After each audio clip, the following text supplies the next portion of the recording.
Anyway, oh, well, thank you very much. And yes, please donate to Mike. Mike needs money, but so does Ben.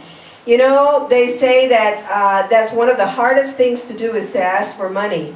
But it's a very necessary thing. If you think about it, the other side gets funded very, very well.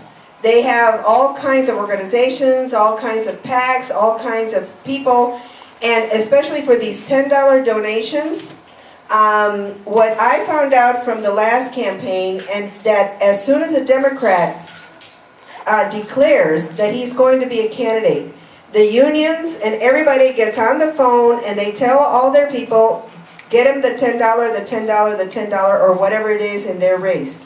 And they get it almost instantly. Unfortunately, with us Republicans, we're very self-reliant. And I was guilty of this before because I wasn't sure I agree with clean elections and the matching funds. But in reality, that's the only way you can run right now, is to get the matching funds and to get clean elections. So please, if you haven't given the $10, what will happen once he reaches, and Ben has already reached the 200 people that live in the city, then the city will match that money from your taxes and mine. That's the way they do it. And then every donation after that. So even if you live outside the city, go ahead and give him a donation. And if you want to give more than $10, that'll be great.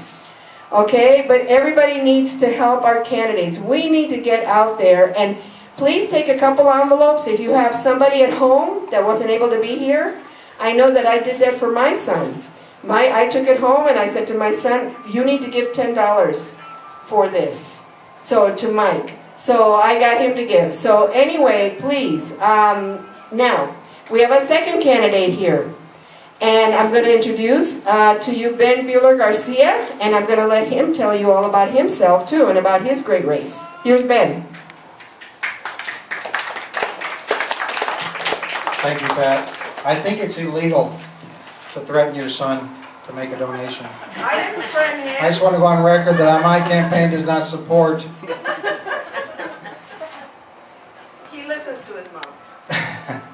This is not going to be, a lot of you have heard me speak before, and this is not going to be what you have heard before. While you all were here, Laura and I were walking around the lake, talking to people. These three guys over here, I don't know if they're there anymore, they work down by the airport. Never voted in their lives. Hispanic. Tattoos everywhere. And I'd be willing to bet you that not a single member of City Hall would ever stop to even talk to those guys. But they're saying, hey, we work down on Valencia Road. That street's terrible. The guys just ruined 2 tires. What am I going to do about it? Vote. Okay, I'll vote for you. Go on down here. Another guy, he's a physicist. He's fishing and he's got a little book there about astrophysics. And I stop and say hi to him. He says, John, I used to be a Democrat, but I look around this city and I see what's happening in the city. I changed my registration to Republican, so absolutely I'm going to vote for you. I keep going around the lake. Another Hispanic man right there under the tree. He and his wife are both working 2 jobs apiece. They can't feed their families. He went down to apply for food stamps, and they said, you qualify for $16. He makes $800 every 2 weeks. $300 of that is going to health care right now. And he's saying, I don't know what's with Obamacare, I don't know what's going to happen. I'm a landscaper. They're going to move me to part-time. I don't know what to do. Do you vote? No, but my wife does. Vote. Next woman down the road didn't have to say much. She heard me talking to the other guy. I'll vote for you, no problem. The point is, we've got a beautiful, beautiful city here. I've been here 34 years. For 20 years, I've gone around to other communities and helped them create jobs, helped them make themselves better. Just last week, I was in another community in southern Arizona, and it was wonderful. I'm talking to their leadership, the town managers, some of their city council people, and they're aggressive. They've got vision. They're happy. They see the future for their community. And I felt energized. For 4 hours, I felt like I was on vacation talking to these people. And I got in my car, and I come back to Tucson, and I see the graffiti, and I see the roads, and I see the people like this sitting at the bus stop looking like they're barely making ends meet. And it breaks my heart. Regardless of your politics, ladies and gentlemen, this is the opportunity to stand up and take control of your city again. Vote for me. Vote for Mike. It's a citywide election. I will match my credentials and my resume against anyone at City Hall. And I'd be happy to send you a copy of that. But I'm not going to talk about it here now. What I'm here to tell you is please, please, you took the first step to come out here today. Take the next step. Those ballots are going to hit your mailboxes about October 18th or so. You need to fill it out and you need to vote. Regardless of your party registration, folks, Tucson is headed way, way, way on the wrong tangent. One quick story. I've been going around and meeting with the different department heads because I'm a pretty bright guy, but I'm not the smartest guy. I know what I don't know. So I've been meeting with the department heads saying, hey, when I'm on the council, what do you see? What do you want to do to make this city better? Particularly, I was a criminal justice major at the U of A, particularly when it comes to police and fire. We're down 200 police officers where we should be for a city our size. Next year, 80 of the senior officers of the Tucson Police Department are retiring. 80 out of a force of 900, and these are the senior people. How are we going to replace them? No one knows. We've got to get them the funding, the tools they need to do the job. So I'm asking these questions. And last week I was in a department, and it was fascinating. The information they were sharing with me was it was interesting, it was insightful, it was true, it was wonderful. And I was so amazed. I asked them, I said, well, how often do you give this briefing to the members of the mayor and council? And both people just stared back at me blankly. And so I asked again, I said, who was the last council member that came down here and sat down with you like I'm doing and asked you these questions and got these answers? And one of the women who's about to retire in 2 weeks said, in the whole time I've been here, I've never had a city council person come down and ask me these questions. That's a $1.3 billion budget they're in charge of, folks, and they're not even asking the questions. So I encourage you, please, tell your neighbors, tell your friends that we have a real chance here to make a difference. Coming back to the money, you know what, honestly, give to Mike.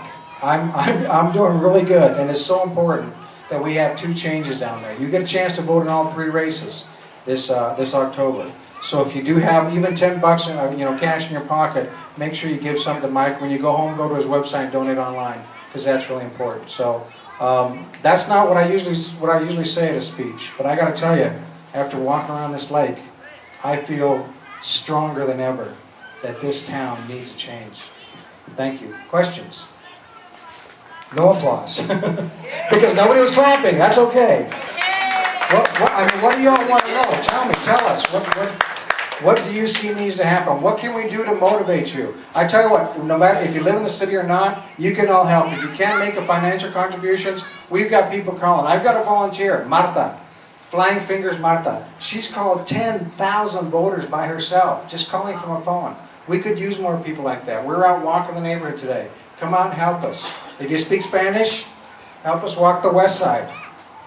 So everybody can do something. Phone calls, send out emails, tell your neighbors. If your church or you've got a civic group that would like to have one of us or both of us come talk, send it to us. Let us get out and talk. The more I tell you, the more I talk to people and you look them in the eye, the more they're convinced they do need to make a change.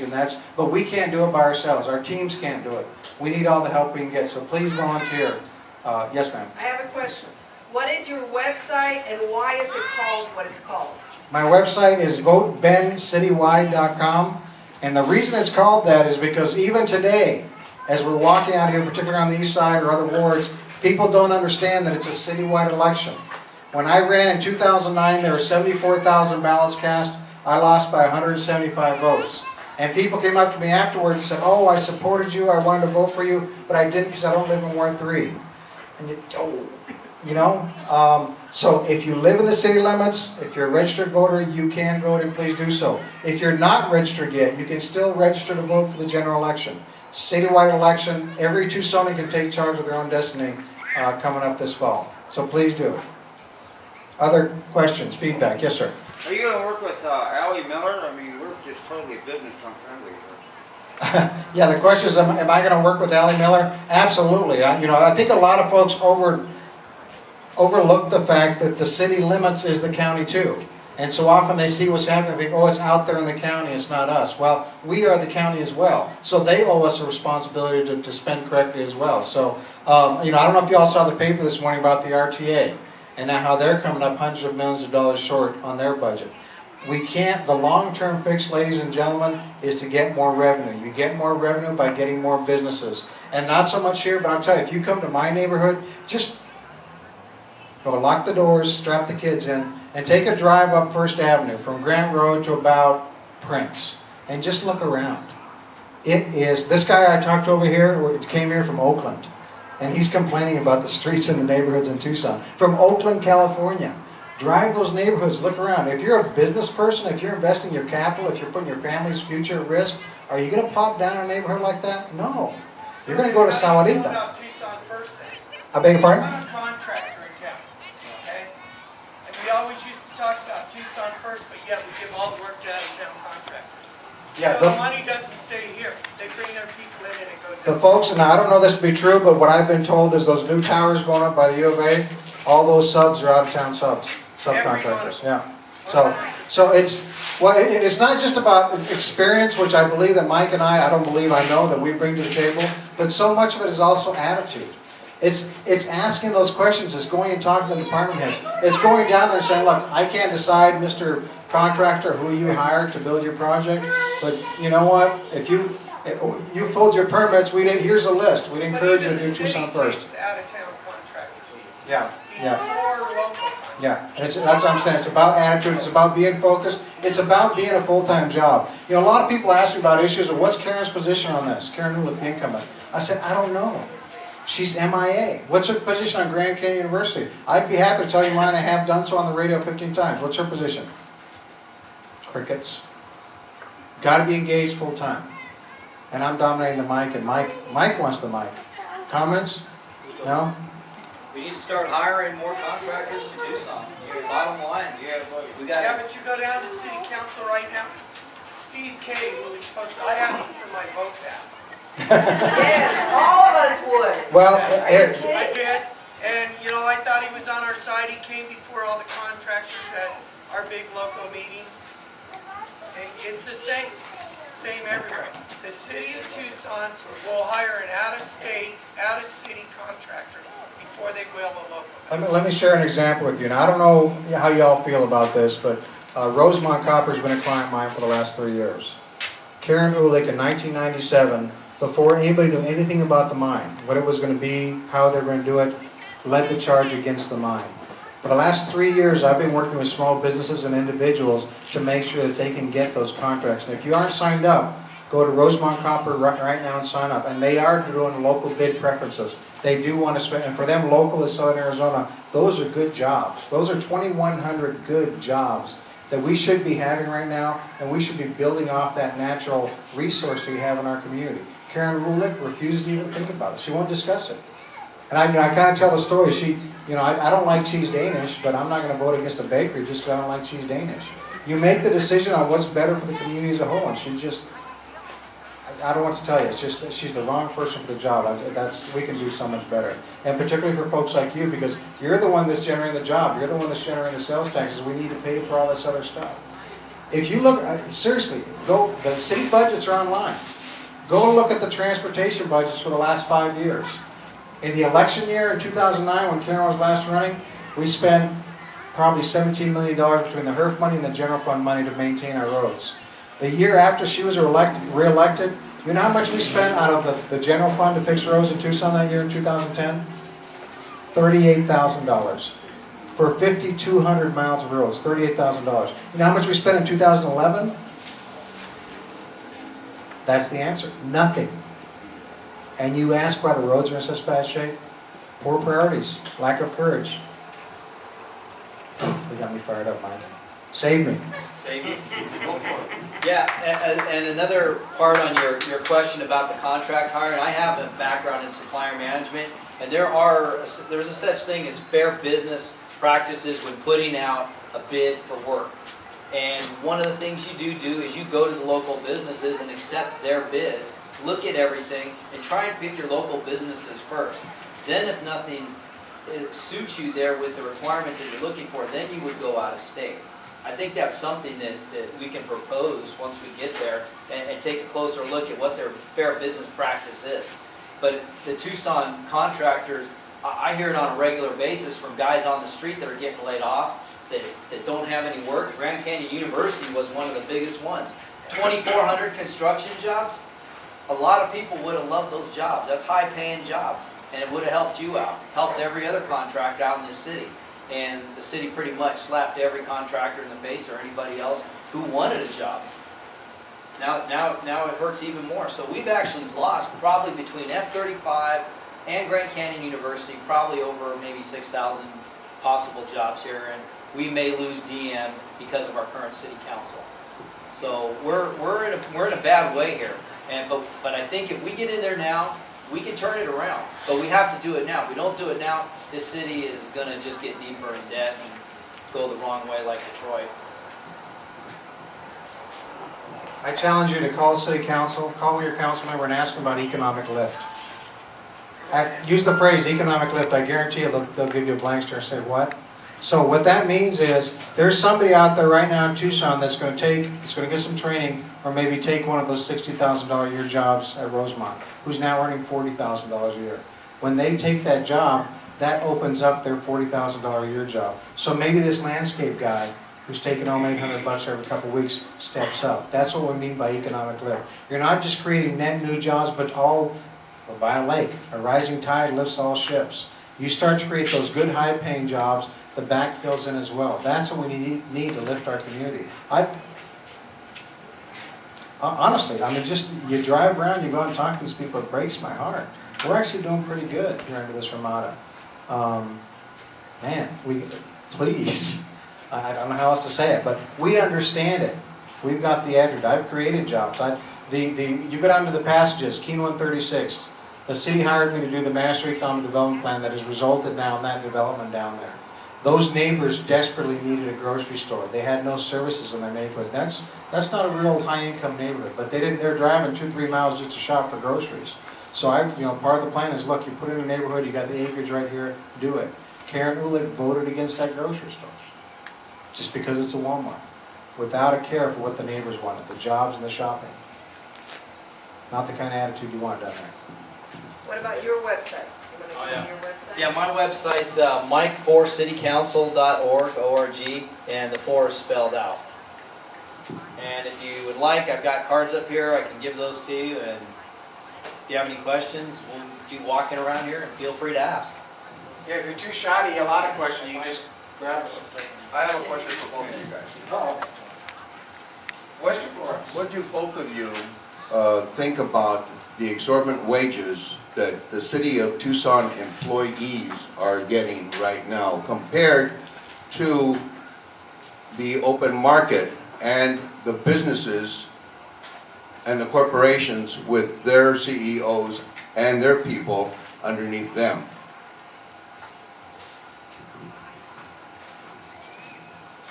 Without a doubt, people are the most important asset in any organization. Whether it's a government, whether it's a private corporation, whether it's a volunteer group. I got one of the best campaign teams there is in Tucson right now. People are clearly the best asset, and you have to take care of your people. What disturbs me, though, is, and this is a perfect example. Right now, if you looked around the country, everybody's having trouble with their pension funds. Pension funds and the related issues are bankrupting cities. Look at Detroit. Now, we're not in Detroit. But rather than taking steps to fix the problem, 6 months ago, this mayor and council voted to give everybody a raise. People that are, and not just the people at the lower levels, but people that are earning plenty. And then to make it worse, That was 55 cents per hour for the working class. What about well, I'm getting to that. percentage? To make it worse, On the administrators, they didn't get the 55 cents. in addition to that, what they did is any employee hired after 2006, which includes most of the higher administrators, some of them in the Budget and Finance Office, they reduced the amount of money they have to put in to their retirement plan from 13% down to 6%, which in effect, in our world, that's a 7% raise. That's money I don't have to take out of my pocket that somebody else is putting in my retirement plan. Guess who that somebody else is? Us. That, over the course of 20 years, is going to put that pension fund another $100 million in the hole. And right now, it depends on who you ask, but right now, if we were to stop that, that's $24 million a year we've got to find to fund just the people in the current pension. So, do I think they're making too much money? You know, for someone to manage a $1.3 billion budget, I want somebody that's competent, somebody that's being paid pretty well. At this point in time, this is not the point in time to give anybody any raises. And if you do, it's got to be the people on the lower end of the spectrum. That's my feeling. I will not be taking the free vehicle, I'll tell you that right now. I got a car. Yeah. I'm not gonna take the Prius either. I don't like the car. It's too small. I'm taking my truck to work. Not only we Like blow a software new bullets for blank that, we're just embarrassed to be seen driving a Prius. And my thought is also, I mean, I come from an aerospace world, so we know our executives are very highly paid. But I know some directors and vice presidents that I worked with at Boeing that were only getting paid $150,000 a year. And these are vice presidents of a company. So they got the medical benefits and everything, but I do think for a city of our size, with the type of money and revenues that we do bring in here, I do think it's a little bit too high. I think it could be possibly reduced. Okay. This is for both of you guys. Have either one of you guys ever done a study with Albuquerque, New Mexico, and their city council and the management that they have there as far as wages are concerned? And For city workers. for the city workers and the administrators? No, I haven't, but that is something that we should do. There's a lot of... I suggest for both of you guys to take a look at it, because I think the highest paid individual, and he's not a city manager, he's not considered a city manager, but he's in the same position, and I think his top wage is $150,000, and there was only something like 70 individuals that earned over $100,000, and the highest was 150, which was this individual. Now here in Tucson, you have well over 200 individuals making over $100,000 to $200,000 an hour. That's right, they I just think published that $200,000 list a also. year. I saw that list. You know, what you said, Joe, made me think of something. It's kind of interesting as I'm out knocking on doors, and I was talking to a guy who was probably about World War II vintage, and he was challenging me. He says, "Where are you running?" "Well, because this town breaks my heart. I know we can do better." "No, why are you running? Is it for the money?" "No, sir, I don't think it's for the money. It's certainly not for the car." But basically, it was, and I was really shocked because this is someone who I thought understood the concept of service before self. That actually, it's called civil service for a reason. You're not supposed to be there to get rich. You're supposed to be there to help the people that you work for, the citizens of Tucson, and no question about that. Not just on the wages issue, but I think, just the attitude. One of the people, and this is going to make you even more upset, one of the department employees that I interviewed said, "Will you make me a promise?" And I said, "Well, I only make promises that I can keep, but go ahead, tell me what it is." She said, "Will you show respect for the city employees when you're a city council person?" Can you imagine why they would even have to ask that question? Yeah. So, that probably doesn't answer your question, but that's what I thought of. I'll go visit Albuquerque after I get elected. And you'll be very impressed with the streets. Yeah.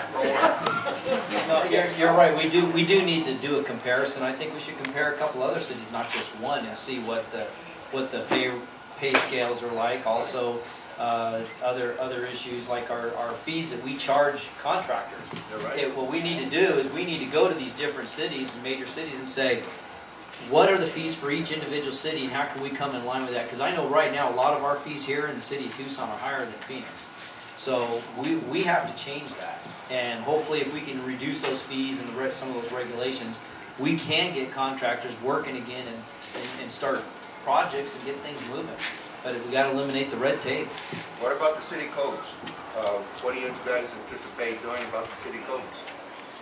I would have to get a team of some people who really understand that together. I'm not an expert on city codes, so what I would do is I would get a team together and let's find out what's really happening. They already got a group of people, a committee to look into it, but that's as far as it went. Not a committee, real people in the industry that know the codes that have to. Are you talking about the overall city code or the land use code? Because the land use code is where the real problem is right now, particularly when it comes to driving businesses out of Tucson. Well, we're talking about the city codes, the construction, And probably in general. That's what's kind of interesting. And let me get back to what, we can get down in the weeds on the details, but I think what we should all aspire to is, I would love for Tucson, my vision for Tucson is we're the city where the people in Albuquerque say, you got to go look at Tucson and see how they're doing it. Or the folks in, any other city we've gone to visit. San Diego, go to Tucson, see how they're doing it, that's what we should aspire to. And I'm getting this from all over town. It's like, when did mediocrity become our watchword in this community? We've got a lot going for us. We should be the best. I mean, that's the big picture of what we should be striving for, and it comes back to attitude.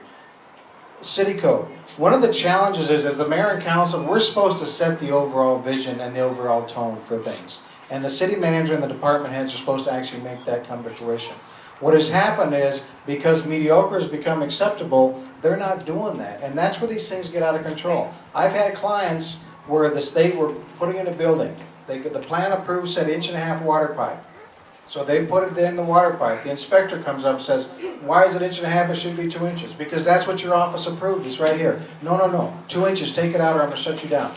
Okay. So my client digs it up, puts in 2 inches. A different inspector comes and says, your plan says 1.5 inches. Why do you have a 2 inch line? Well, because the last guy, I don't care. Take it out. So you got to comply with the plan. Those are the code issues, and that's an easy fix. The easy fix is when someone comes in and pulls a permit, they're assigned one inspector. That inspector follows that job throughout until it's done. So there are some changes that can be made, but the main thing that we can do is we need to put the pressure on the managers and the folks that we control, like the city manager, and say, look, your job, your pace, your paycheck depends on these businesses being healthy. Get to it. Change your attitude, and change the attitude of your employees. I don't want to go down and stick my nose in the city employees' business, but I'll tell you what, there's a couple of inspectors that the day I'm elected, I would tell all the businesses doing projects in Ward 3, if you're assigned that inspector, you call me, and I will go down there and stand there and watch them inspect that project to make sure they don't do what they've done to other businesses. So. Well, thank you. Agreed. Thank you very much. Very good. Well, I just have thank you again all for coming, but I